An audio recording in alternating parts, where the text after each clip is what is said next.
और अब बात इंदौर की, जहां मेयर इन काउंसिल सदस्य मनीष शर्मा ने निगम कमिश्नर को एक पत्र लिखा जिसमें मुस्लिम इलाकों में वाटर टैक्स और प्रॉपर्टी टैक्स को लेकर हुई कार्रवाई की जानकारी मांगी गई।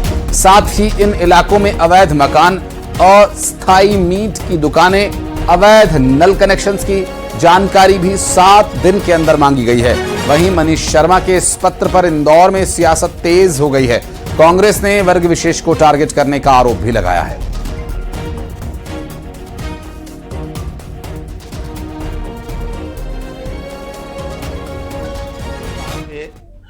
तो भी जैसे कांग्रेस के लोग इतना बौखला क्यों गए? भाई टैक्स बाकी है, टैक्स भरना है तो भरना चाहिए। वो अगर कोई अवैध है तो उस पर कार्रवाई बिल्कुल होगी, और अगर वैध अगर होता है तो कोई बात नहीं है। तो इनको इस विषय को इतना वो बनाने का क्या है, इसके पीछे का कारण? भाई टैक्स नहीं भर रहे हैं तो आप टैक्स भरें, हमारा यही पूछना चाहता हूं मनीष मामा जी कि आपको ऐसी कौन सी जानकारी लगी कि इन क्षेत्र में कोई भी टैक्स नहीं भरा जाता, यहाँ पे सब तरह का बकाया है, और आपने सिर्फ अल्पसंख्यक क्षेत्रों को क्यों चुना? पूरे शहर की जानकारी लीजिए। राजस्व पूरे शहर के लिए जरूरी है। जहां भी राजस्व नहीं मिल रहा है, जहां से भी राजस्व की प्राप्ति नहीं हो रही, उन पर कार्रवाई कीजिए। तो निगम कमिश्नर को एक पत्र भेजकर मांगी गई जानकारी को लेकर अब प्रतिक्रियाओं का दौर शुरू हो चुका है। हालांकि 7 दिन में जानकारी देने के लिए कहा गया है। मेयर इन काउंसिल सदस्य का निगम कमिश्नर को यह पत्र अब राजनीति का कारण बन गया है। क्या वो मुस्लिम इलाकों में टैक्स वसूली की जानकारी मांगने के लिए उचित व्यक्ति नहीं है?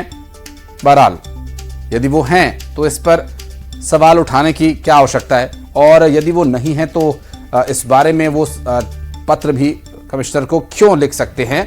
और बात करेंगे, हमारे सहयोगी मिथिलेश गुप्ता इस वक्त हमारे साथ जुड़ गए। मिथिलेश, एक पत्र जिसमें कि ये जानकारी मांगी गई है कि एक पर्टिकुलर इलाके में टैक्स कलेक्शन कैसा चल रहा है, क्यों कार्रवाई नहीं हो रही है, क्या हो रहा है, ये सारी डिटेल्स कमिश्नर से मांगी गई है। अब इस मामले पर सियासत शुरू हो गई है। कांग्रेस के कई नेताओं के बयान सामने आ चुके हैं, और इस सियासत का मूल कारण क्या मुस्लिमों से जानकारी मांगना है? देखिए, मनीष शर्मा जो हैं विधानसभा जो 3 है इंदौर की, वहाँ से वो पार्षद हैं और मेयर इन काउंसिल के सदस्य हैं, MIC मेंबर है। और मनीष शर्मा मंत्री कैलाश विजयवर्गीय के सबसे कट्टर समर्थकों में से एक हैं।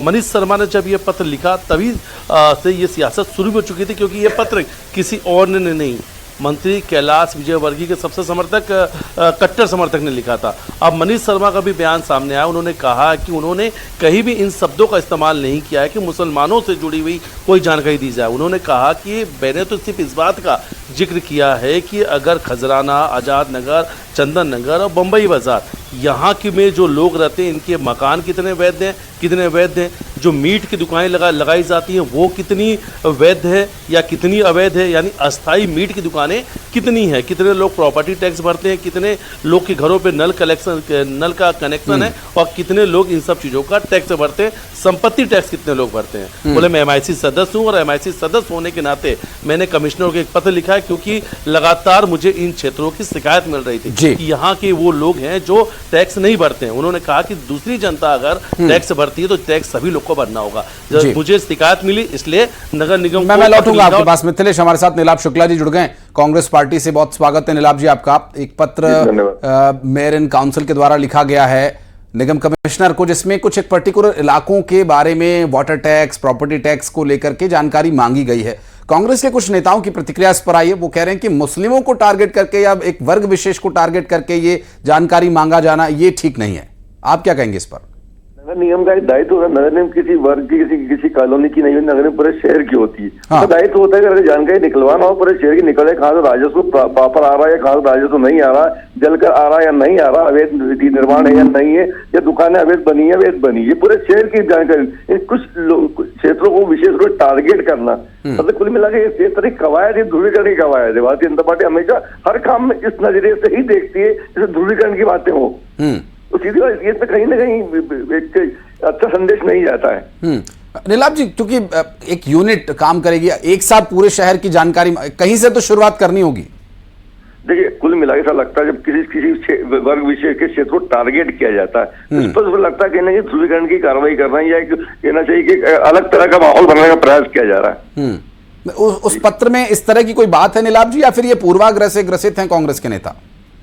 नहीं, इस पूर्वाग्रह नहीं है। जो पत्र है विशेष रूप से इस तरह बना के क्षेत्र जिन क्षेत्र इलाकों के नाम है उसमें क्षेत्र विशेष के लोग, विशेष वर्ग के लोग रहते हैं ज्यादातर, जिन क्षेत्रों के नाम दिए गए तो आप उन्हीं वर्गों को टारगेट किया गया था। इन दोनों कहीं कहीं ऐसे इलाके हैं जहां से हम जानकारियां निकलवा सकते हैं अगर सबका इकट्ठा, लेकिन इस तरह जानबूझकर एक वर्ग विशेष को टारगेट करना, ये भारतीय जनता पार्टी एक तरह का मैंने से कहा ध्रुवीकरण की राजनीति करना, हर काम में हिंदू मुस्लिम करना, ये भारतीय जनता का चरित्र बन चुका है। लेकिन मनीष शर्मा जी कह रहे हैं कि मैंने मुस्लिम या किसी ऐसे वर्ग का तो कोई जिक्र ही नहीं किया, मैंने तो सिर्फ उन क्षेत्रों का नाम लिखा जहां पर मीट की दुकानें हैं, वहां पर उनका टैक्स आ रहा है या नहीं आ रहा है, हाउस टैक्स मिल रहा है या नहीं।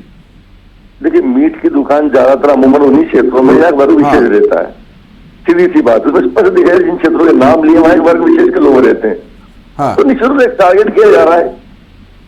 जी अजय सिंह यादव जी जुड़ गए हमारे साथ भारतीय जनता पार्टी से। अजय जी बहुत स्वागत है आपका। नीलाभ जी कह रहे हैं कि ठीक है पत्र में कोई अगर मुस्लिम ऐसा कोई नाम नहीं लिखा है कोई, लेकिन मीट की दुकानें तो उन्हीं क्षेत्रों में ज्यादा होती हैं, तो इससे साफ जाहिर है कि बीजेपी उन लोगों को ही ज्यादा टारगेट करने की कोशिश कर रही है। ये हिंदू मुस्लिम वाली राजनीति कर रही है बीजेपी।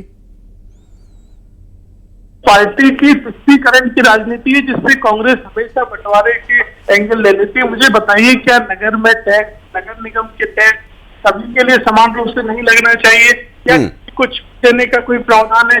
तो अगर किसी एमआईसी सदस्य ने लिखा है कि जिन इलाकों में सही तरीके से टैक्स नहीं लिए जा रहे हैं वहां दिए जाना चाहिए, तो इसमें तो कोई भी ऐसी अनुचित चीज नहीं है। कांग्रेस पार्टी को तो स्वागत करना चाहिए और सहयोग करना चाहिए। अगर उनके लोग भी ना दे रहे हो तो टैक्स दिलवाना चाहिए कांग्रेस के नेताओं को, शहर के विकास भागीदार बने। लेकिन अजय जी नीलाभ जी का भी ये कहना है और कांग्रेस के कुछ और जो हमारे पास रिएक्शंस आए हैं उसमें भी यही कहना है कि ये तुष्टीकरण की राजनीति। अब इसमें तुष्टीकरण वाला विषय कौन सा है वो भी जरा स्पष्ट कीजिएगा। देखिए स्पष्ट तौर पर सरकार द्वारा, चाहे राज्य सरकार हो, चाहे केंद्र सरकार हो, चाहे नगर सरकार हो, कर वसूली सभी के लिए समान रूप से लागू है। तो इसमें अगर किसी वर्ग को छूट देने की बात कही हो तब तो ये तुष्टीकरण या कोई बंटवारे की बात हो सकती है। अगर समान रूप से कर वसूली की बात है तो ये तो कांग्रेस की डर्टी ट्रिक्स डिपार्टमेंट है। तो कांग्रेस पार्टी अपने एक वर्ग को संतुष्ट करने के लिए इस तरह की राजनीति करने लगती है, इसीलिए कांग्रेस पार्टी की आज ये हालत हो गई है। ये पूरी तरह सही और तर्कसंगत है, सभी के ऊपर सही तरीके से कर का भुगतान होना चाहिए। ठीक है अजय जी बहुत शुक्रिया। नीलाभ जी बहुत बहुत धन्यवाद आपका समय निकालकर हमारे साथ बातचीत करने के लिए। और हमारे सहयोगी मिथिलेश हमारे साथ जुड़े रहे। मिथिलेश आपका भी